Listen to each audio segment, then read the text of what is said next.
Okay, Kate Eisler has started something called the WMarketplace, which has the wonderful moniker, the economic engine for women. Just fabulous. Um, but you're beginning this after you've had a corporate life. And back to your wonderful book, Breaking Borders. Um, you have an anecdote early on in the book, and I thought, okay, she has gone back to her childhood and taken that energy. And it's the anecdote about you getting your driver's license and what you did to get it.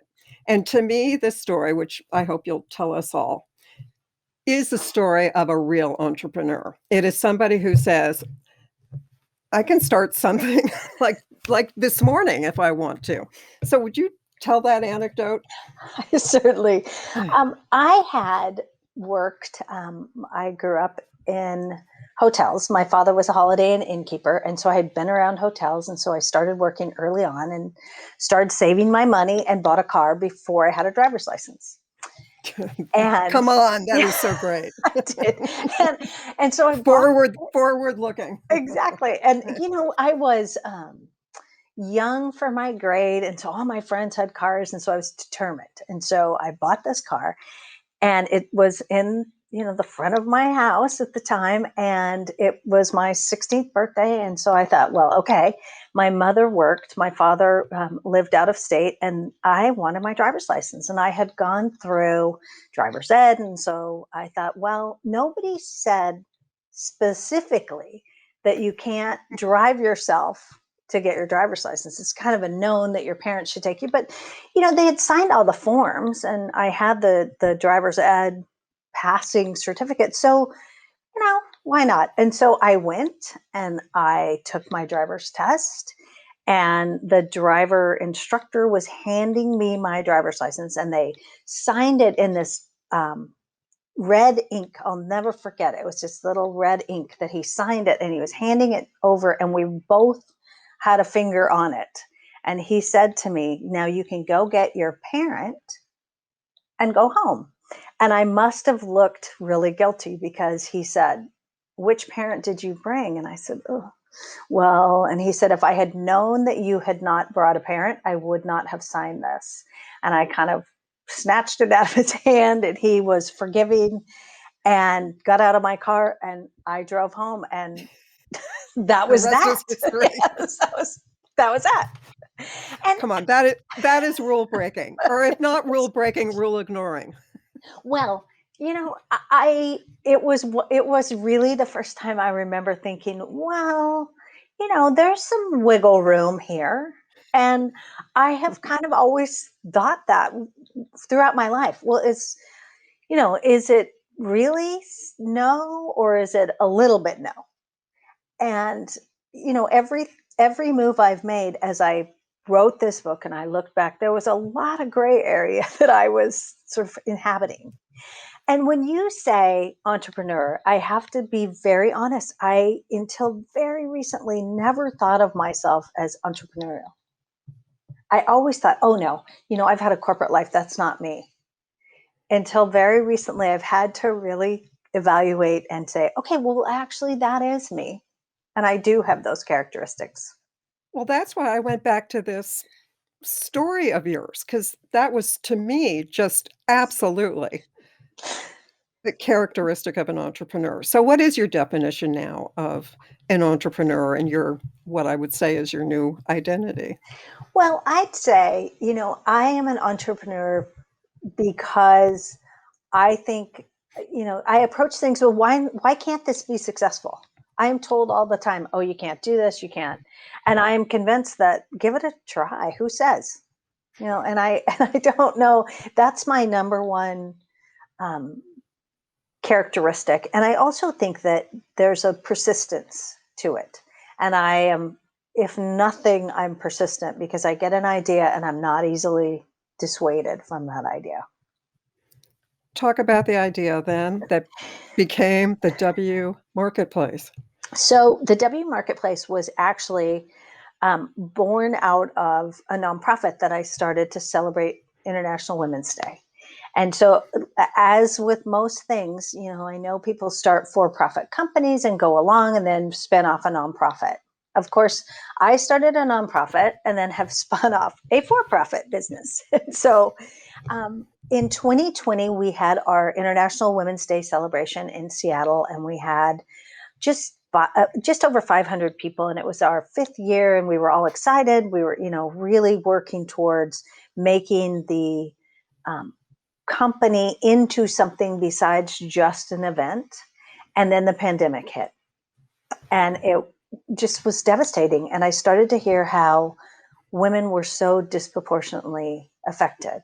And I know from the International Women's Day, we ground everything in data, and we look at the World Economic Forum report that says the economic gap between men and women will take 257 years to close. And If so we keep going at the rate we're going now. in 2020. Mm-hmm.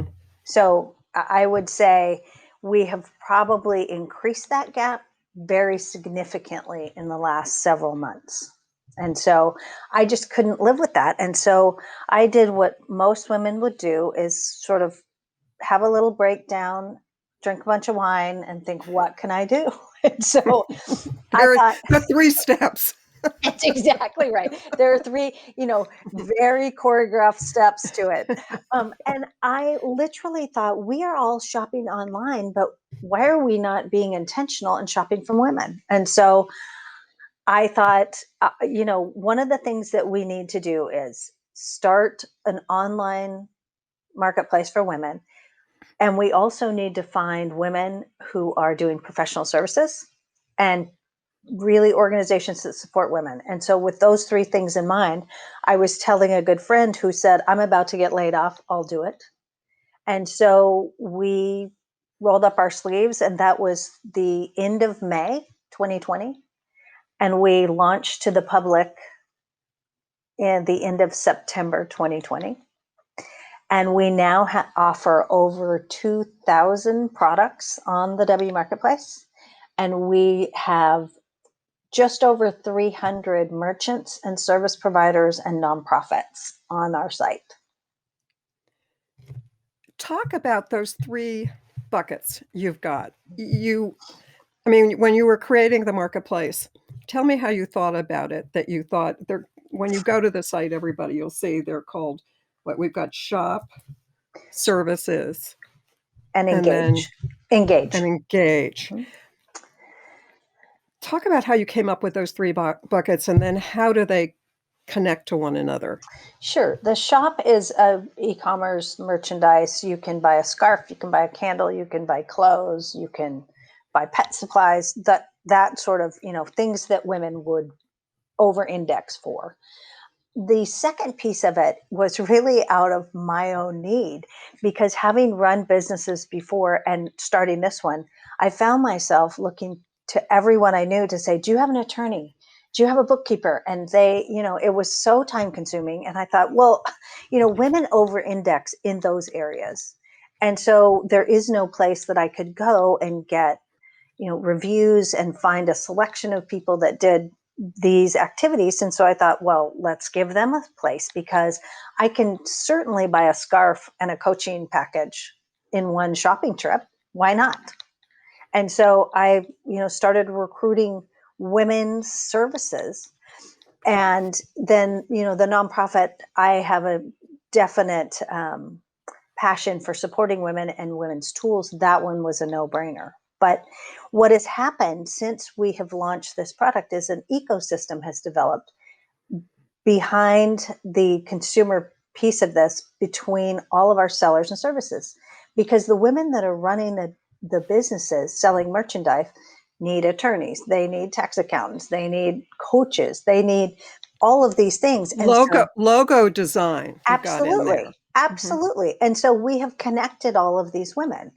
And so now, all of 5 months into this venture, we have, I have started to really look at that as part of an important piece of recovery. Because when I look at the economic challenges that women are facing and the regression of women in the workplace and the women leaving the workplace to take care of jobs or excuse me, family and homeschool. I see a lot of conversation about returning to normal, and returning to normal meaning a regular workday. And there are job fairs supporting women writing better resumes and interviews. And I can't help but think that sounds an awful lot like fixing women. If you could just be more appealing in the interview, if you have a better written CV, I'm sure you could get a job. And it seems to me that that is not going to happen. Those jobs aren't coming back. And so what we need to do is set women up for success and meet them where they are. They are working from home, Mhm. needing flexible jobs. And so women are definitely entrepreneurial. They are innovative and they work well together. So how about supporting their businesses in flexible hours? And so what we've done is connect these dots and say, let's help you pivot your business, let's help you scale your business, or let's help you start a business online. And And how much do you get involved with them? I see you've got these wonderful video um, uploading sessions. So whether it's somebody coming on to be a vendor in the shop, or they have a step-by-step program that'll get them literally up and running. Do you then get involved person to person? I mean, is there someone talking to vendors like, here's how we think you should price your product or your service, here's what you should be, how you should be selling it as marketing gurus, giving them advice on that? Do you get in there, or is that like stage two that you'll begin to be more consultative? well, everything is on the accelerated track in COVID. So it feels like 6 months is really about 5 years. And so we are already involved with them. So we started by getting them on board, not really knowing how much support they would need.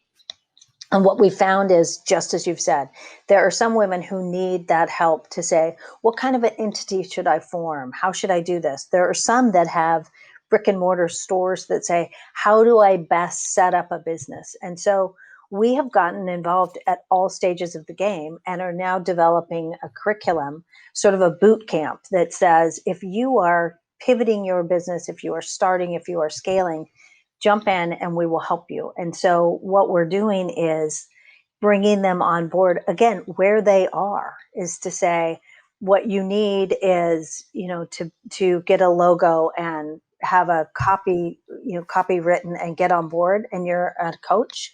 That's not your forte. So let Right. us find you women on the marketplace that can do that. And so we are tapping into our own resources and creating that circle of relationship so that everyone benefits. And what we're seeing is we launched a program with the Small Business Administration in Southern California last week, where we brought on 40 new businesses that were in all stages of business when they started the boot camp. And so we brought them on and had a launch party for them. And more than half of them made a transaction in a 90-minute period. When we brought them on, we allowed them to show their page on the WMarketplace and talk about themselves and their product for 40 seconds. It was magic. And I am convinced that we need to change how we look at women's businesses. And we need to start supporting and funding women to be entrepreneurs so that they can be successful where they are, Home or home or wherever. wherever. The Yeah, or in their car in the parking lot, that's it. picking the kids up, whatever it is. Absolutely. Where does okay, Etsy. Is Etsy a model for you guys? Competition? None of the above? So Because Etsy is 83% women. I mean, it's largely a women-driven portal. so I think that when Etsy started out being handmade and small business, I think that that was true. I'm not sure that that's true anymore. I think that they've moved away from their original vision. And so what I like to do is we lined up all the big e-commerce sites. So we took Amazon, LinkedIn, Etsy, eBay, and looked at all of those and said, what can we glean? What's the best of all of those to create a site that is beautiful, easy to use, has merchandise, and it is women friendly and it supports women. And so that's our vision. And so it's really a combination, because we do know that women make 85% of the purchasing decisions in this country. Always have and always will. That number has stood the test of time because that's the way it is. That's exactly. So let's market to them. Let's talk to them. Let's give them what they want. And so what we have found, we listen. We listen to one another. And so we have approached the business by trying to make women successful. Not, the economic engine for women is no accident, because we want women to all be successful and we want to support them in that. And so we do community calls with them to ask them what they need. And, what we've also found is, you think about the evolution, and people are talking about everybody building their own website and starting their own, e-commerce business. That is expensive. And, when women tell me, we'll get on the WMarketplace after we start our own site, I'm like, that's great. How much are you allocating every month for marketing and, optimization? Well, that's the real thing. I mean, people can put up a website, but it's like having a star up in the sky. Who's going to know it's there? That's right. And how do they get there? That part seems to be forgotten. So yes, there's a reason to have a collective destination that would have more firepower behind it to bring the audience. Okay, two last things. The associations. There's a wonderful directory of all those associations. Are women going to those associations for help, or are the associations bringing women to you, the marketplace, or is it going both ways? It's going both ways. And I have one amazing tale to tell you of one in local Seattle one that is called the Refugee Artisan Project. It is the most fabulous thing. This woman has taken a few years ago, got a bunch of refugees, women that could not work and couldn't work out of the home, and either leveraged the skills that they had or taught them to sew or make jewelry and all of these things, and started small batch selling to local stores here. When the pandemic hit, they pivoted and made 80,000 masks, but they needed a sales channel. And so we are that sales channel. And so now they make pet beds and masks, and people have donated fabric for scarves and hats. And so there is this beautiful system of these refugee women are working from home, and we are providing them a sales outlet to sell their goods. And we tell their stories, and we tell women's stories all through the site. So who you're buying from. But that is a great example of that funding, when you buy things from them, helps that nonprofit. Well, and I mean, buying from women feels good, right? I mean, it just is a feel good thing. Okay, my last thing. I went into the shop. I mean, I am the ultimate consumer. I feel that I personally am helping. I'm trying to keep the economy going. I love that. So in there's something called the well-being planner, which I thought, do I need this or what? Because it says, here's the copy. If you're a person who is struggling with feeling unmotivated and ready to get into the best shape of your life, then our health and fitness planner is going to make your day. Anyway, the copy continues. I am ready to buy. Then I get to the price. It's $65. Stop me. It stopped me. I mean, that's when I wanted to go in and raise my hand and say to that vendor, let's look at your price. How can we bring this price down? How can we have more visuals so you can show the book open so that I know what it is? I did want to go in because I thought, I want this book. I mean, I used to be a book publisher. I'd publish that book.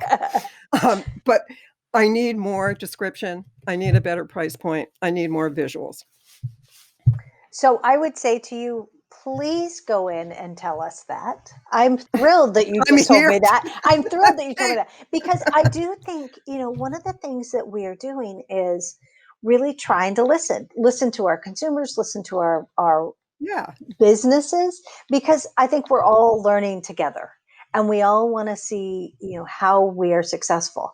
I will say that we tell women all the time, don't be the lowest price. We are not going to push you to the bottom. And we are not going to make it mandatory that you contribute to our advertising budget. And we are not, that's not what we're about. We are about making you attractive to customers, and we try and bring in that expertise, as I said, to find people on the marketplace that said, okay, let's look at why you're not selling.